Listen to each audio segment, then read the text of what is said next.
Mr. Vilsack, and your team over there to make sure through the Reconnect program, we moved heaven and earth to get it done. And of course, to close the digital divide. And of course, nothing happens without government, the private sector, the faith-based community, the not-for-profits, and labor, who is in the room with us. This kind of team, one team, one fight, one voice, one mission. That's the way we rebuilt I-95 in 12 days. That is the thing that works. That is the thing that the president's talking about when he says we can do great things together. But the big tent in this poll for the announcement that we're going to make today is the Department of Commerce, led by this incredible human being who is standing to my right. Her team and NTIA with Alan Davidson, they have been working with the teams in the White House, OMB, all of the folks in the White House, you know who you are, and the acronyms will go over the heads of all of you in here, so I'll spare you from it.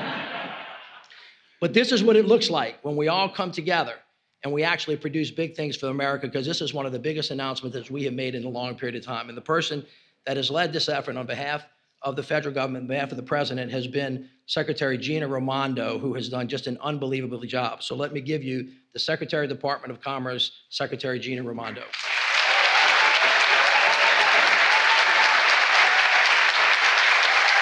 Hello, everybody.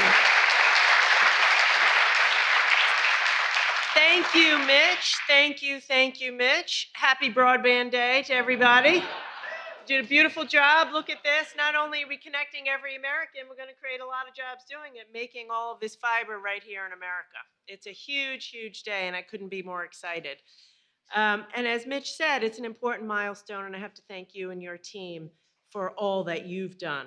So more than 2 years ago, President Biden took office. And if you think back at that time, we were emerging from the COVID pandemic. And when COVID came, most Americans switched to working from home, expanding their business online, going to a doctor's appointment virtually, doing school at home. But here's the thing, tens of millions of Americans couldn't. They couldn't do that. They just couldn't connect, either because of where they lived or how much it cost. And at that time, President Biden said, that's not acceptable. Not in the United States of America in 2021, 2022, 2023. The internet is not a luxury. It's a necessity. And every American deserves it, no matter where you live or how much money you make. And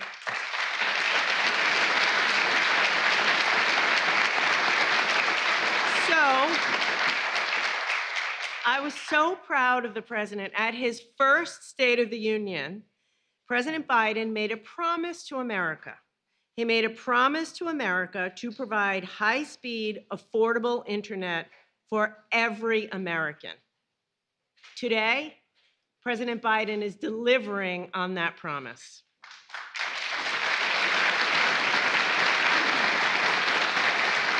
Today, because of the president's extraordinary leadership, working with Congress in a bipartisan way, we're delivering on that promise. By the way, we've already made a huge amount of progress. Passing the bipartisan infrastructure law, investing billions of dollars to expand and improve our networks, connecting HBCUs. We've already invested nearly $2 billion to connect tribal lands and transform the way their communities work, learn, and access healthcare. But today, and with today's announcement, which the president will be making shortly, we're finishing the job. Today, we announced we're finishing the job and finally closing the digital divide in America once and for all.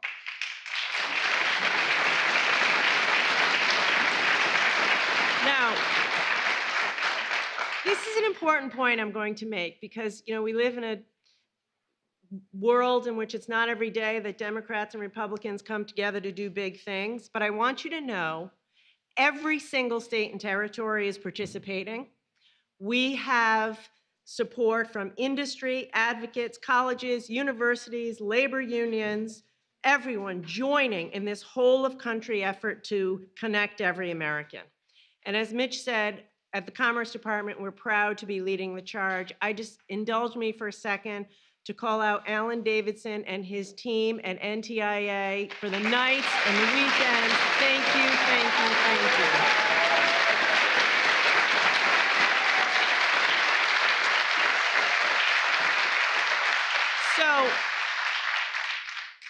every state is receiving a minimum of $100 million to finish the job.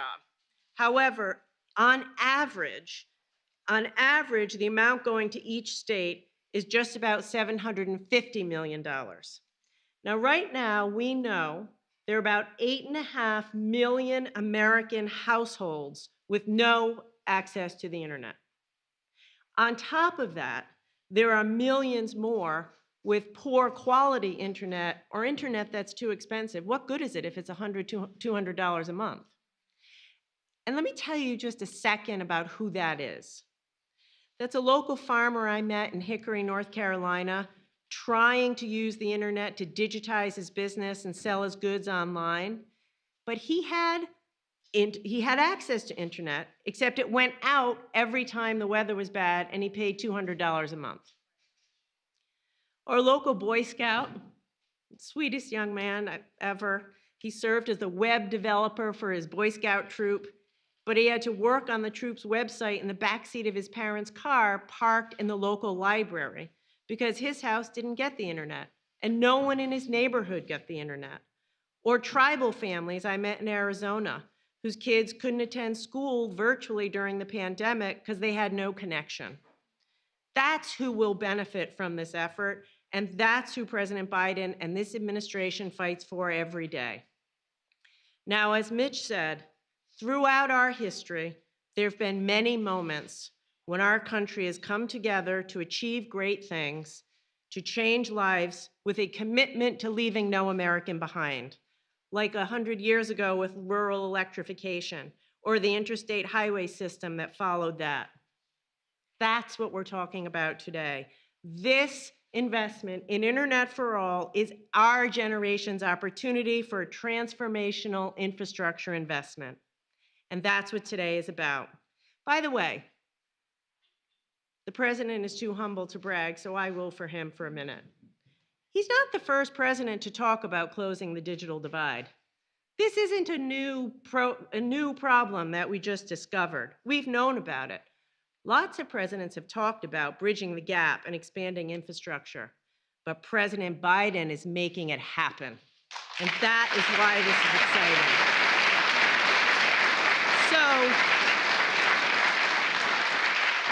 I am so proud to be standing alongside of this president who keeps his promises and delivers for the American people. And together we are proving that there's no limit to what we can do as Americans when we stick together and commit to leaving nobody behind. So let's get to work and get this done. Thank you.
Distinguished guests, the President of the United States, accompanied by the Vice President of the United States and Mr. Jeff Say.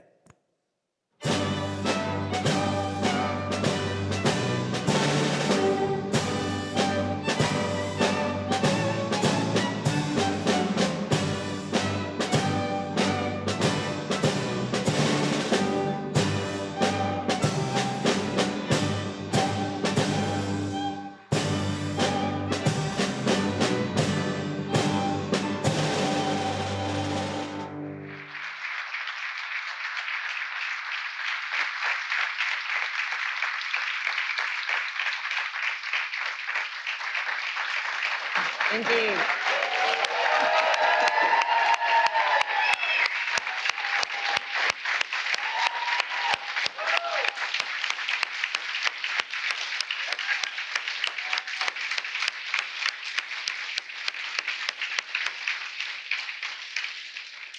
Good morning, everyone. Please have a seat. Good morning.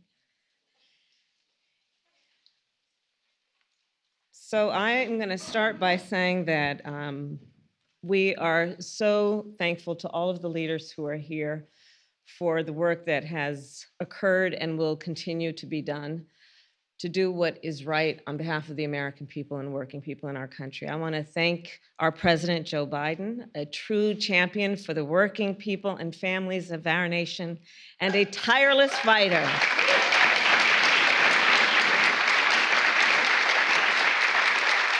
for affordable and accessible high-speed internet, not just for some, but for all. I want to thank the members of the cabinet who are here and members of Congress, as well as the advocates and community leaders who have fought for years to connect every corner of America with high-speed internet. It is good to be here with all of you. So I will begin with a brief story. Last year, I visited a small town in Louisiana called Sunset, Mitch, a rural community of about 3,000 people outside of Lafayette, a region where some of my extended family live. Sunset is like many other small towns in America. It has a main street with a bank, a church, and a donut shop. And Sunset is similar to many rural communities for another reason. Almost 40% of households in that area do not have high-speed internet. In large part because the fiber optic lines that connect most Americans to the internet just never made it to Sunset. But here's what that means. In Sunset, I met with parents who cannot apply for remote work jobs because they do not have a high-speed internet connection at home. In Sunset, I met with entrepreneurs who struggle to start or grow a small business because they cannot get online. And I met with students who, when public buildings were closed during the pandemic, had to sit in the parking lot of a local library just to submit their homework over Wi-Fi. And these stories are not uncommon. Today, 24 million people in our country do not have access to high-speed internet, either because they cannot afford the monthly cost of a plan, or because they live in communities that have not yet been fully connected to fiber optic networks. But let us agree, in the 21st century in America, high-speed internet is not a luxury, it is a necessity. Every person in our nation, no matter where they live, should be able to access and afford high-speed internet. And that is why our administration invested $65 billion to give millions of families a $30 discount on their monthly internet bills, and to lay thousands of miles of new fiber optic lines, including in Sunset, where with the support of local leaders and elected officials, we are connecting 22,000 families with high-speed internet. Today, we are here to continue our work together, to connect every person in America with high-speed internet. And now, it is my honor to introduce a leader who understands firsthand the urgency and the impact of this work. An incredible leader, an incredible dad to his 3 daughters, Jeff Say.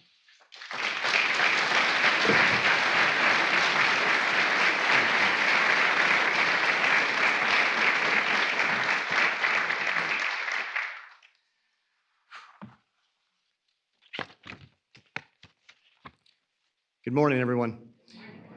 It's my pleasure to be here. I'm Jeff Say. I work at UVA Health Culpeper Medical Center. I'm married to Sarah, a kindergarten teacher, and we have 3 children. I, like millions of other Americans, face an all too common issue: lack of reliable high-speed internet.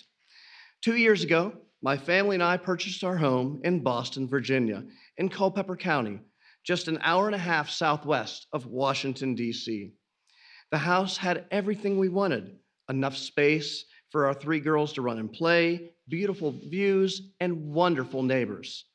We were told we would have access to internet, but the day we moved in, our ordeal began, as service providers told us we would have to pay tens of thousands of dollars to run a line to our house. Their service stopped a half-mile down the road. What we ended up with was a hotspot that's spotty at best, and an ongoing struggle to work our schedule around the lack of connectivity. We have to drive our children into my work, to my wife's school, or to our county library to finish projects or homework assignments. Every aspect of our daily life has now seemingly been touched by internet access, education, health, commerce, and entertainment. We are not alone. We now know that in Culpeper County, there are 4,300 unserved homes when it comes to high-speed internet access. Thankfully, our county has started a broadband initiative to serve the underserved. We don't have it yet, but I know it's on the way thanks to folks here today. The reality is that reliable, affordable, high-speed internet is a utility, not a luxury. So today, I'm excited to be here to share my story and to thank this administration who will get our country up to speed and into the 21st century. It is my extreme honor to be able to welcome a person who has made this issue a priority and will improve the quality of life of all of our lives. Ladies and gentlemen, the President of the United States of America, Joe Biden.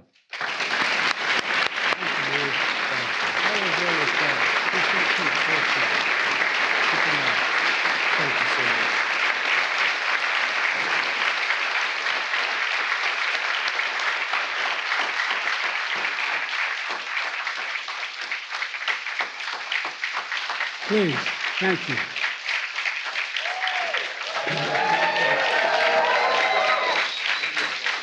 Thank you, please.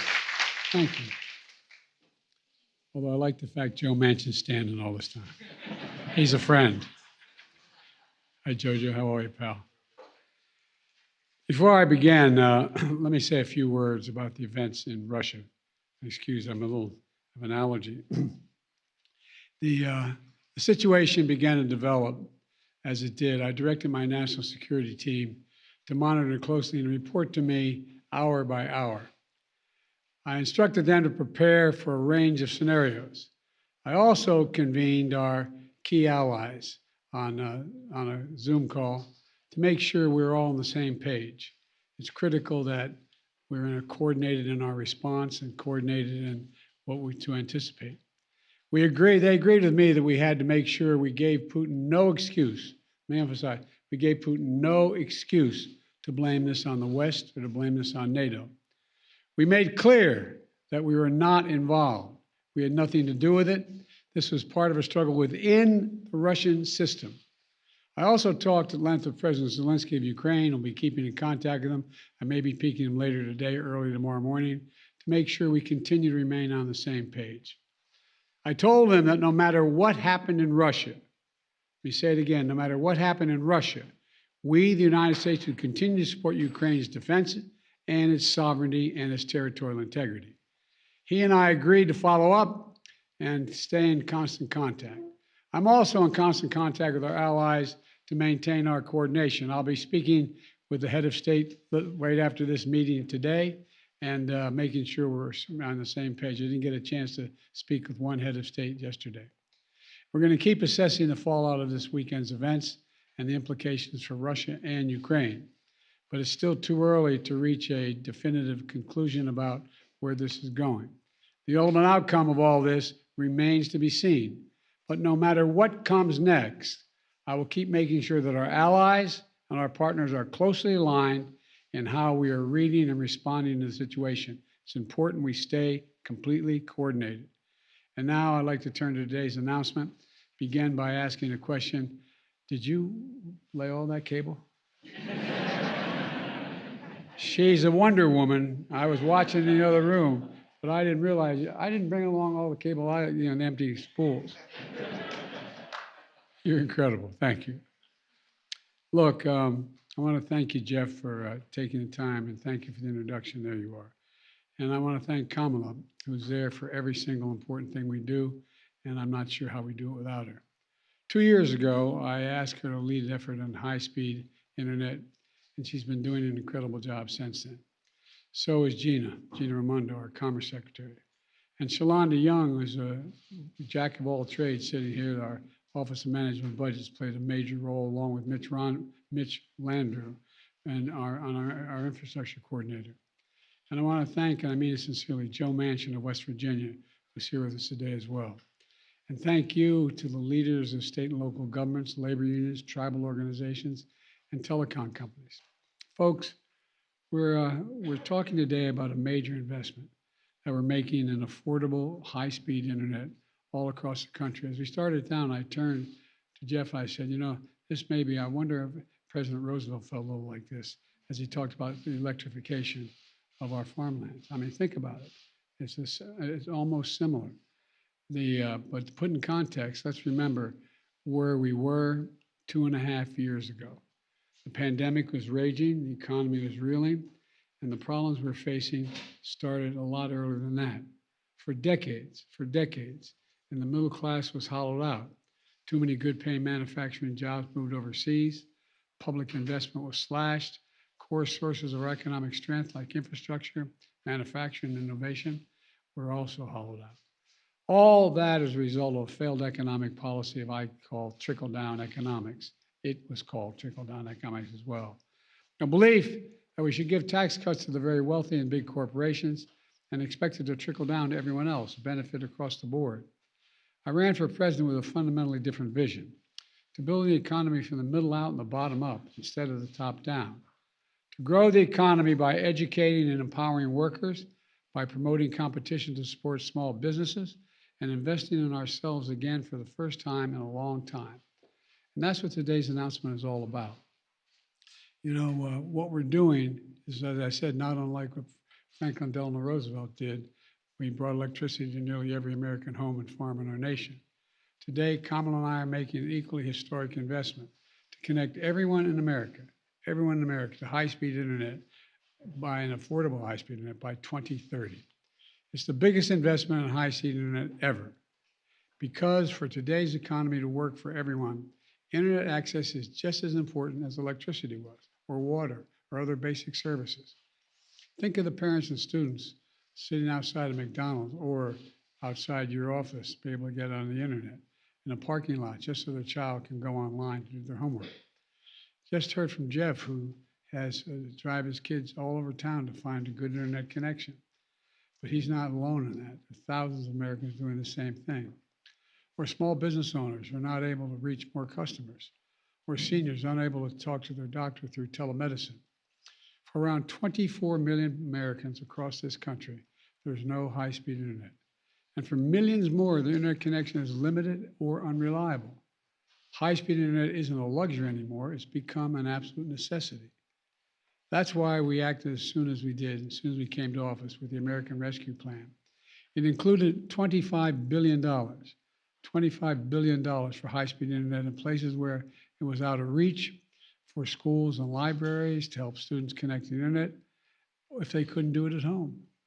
After that, we signed the Bipartisan Infrastructure Law, a once-in-a-generation investment to rebuild roads, bridges, ports, airports, and deliver water and high-speed internet to every American. And again, Joe, thank you for your help on that.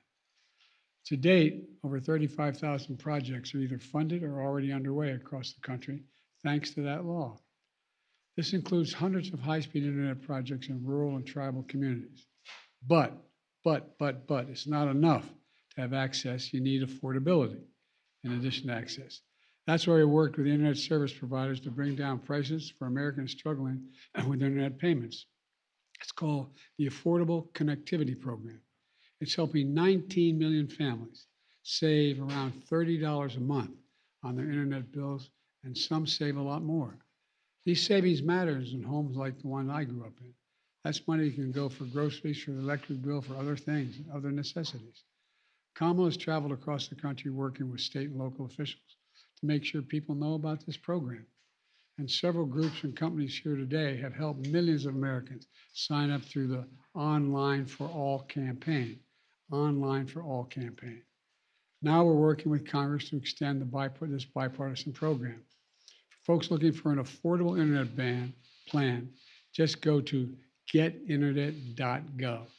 Getinternet.gov. And today we're taking another big step toward Internet for All.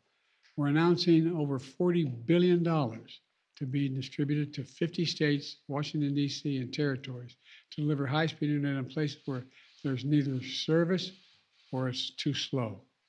And folks, and that includes rural communities like Appalachia, towns that Joe represents. It includes tribal lands from Alaska to the Dakotas, coastal towns from Hawaii to the Pacific Northwest. It also includes suburban communities, even cities, neighborhoods, and where there's a lot of feeding you think is automatic, where some still have to use dial-up connections to get online. The funding for each state and territory is based on their specific needs, how many of the residents currently lack internet access, and what it will cost to provide that access. With this funding, along with other federal investments, we're going to be able to connect every person in America to reliable, high-speed internet by 2030.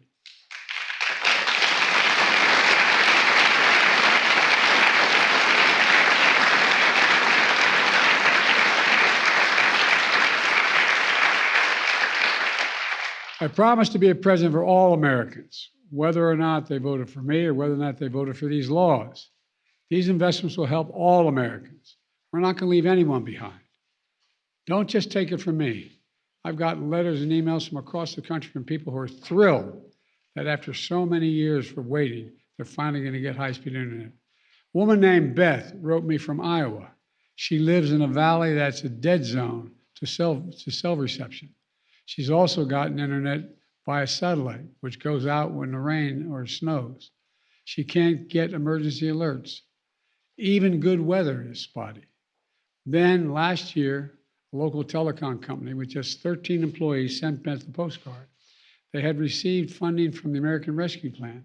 Now they were installing fiber optic cable for homes like hers in the valley. And here's what she wrote to me, and I quote, "You can imagine my joy." She called them right away, and the next day they sent someone out to survey her yard.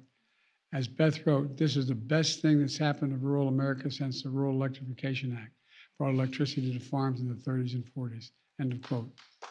Folks,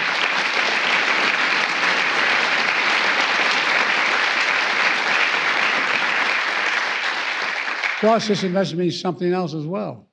Good paying jobs. Good paying jobs.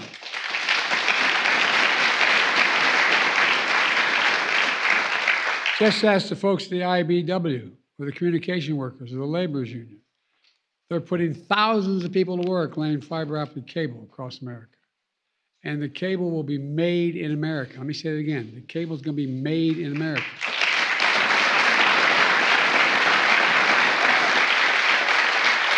That also means good paying manufacturing jobs. It matters. Folks, here's the bottom line. By investing in America, we are delivering results. More than 13 million jobs created since I took office, nearly 800,000 manufacturing jobs. As a lot of folks have tired of hearing me saying, where in God's name is it written that we can't be the leading manufacturer in the world again? Where is that written? You know, since I've been in office, we've attracted $490 billion. $490 billion in private investment in new manufacturing, like semiconductors, electric vehicles, batteries, fiber optic cable, and we're talking about here today. More people are starting small business than ever, and everyone who applies for small business lines is a sign of hope. All told, this is the strongest, fastest economic growth anywhere in the world. In the world. Jobs are back. Manufacturing back. In many places that have been left behind, pride is coming back as well. You know, a lot of us lived in communities where they had thriving manufacturing bases and seeking cheaper jobs moved overseas. Not only did you lose the jobs, but guess what happened? You lost pride in that neighborhood that you came from. Everybody knew they worked at the steel mill, they worked there, they worked whatever it was. In my case, it was coal mines and then steel. And folks, let me close with this. Connecting everyone to America, in America, to affordable, reliable, high-speed internet is a bold goal, but we're a great nation, especially one as vast and geographically diverse as ours. It's even bolder. You know, we are all well on our way. We're just going to have to keep it going. And as was mentioned earlier, just remember, it's never been a good idea to bet against America. And let's remember who we are. We're the United States of America. There's nothing beyond our capacity. God bless you all, and may God protect our troops. Thank you, thank you, thank you. Coming.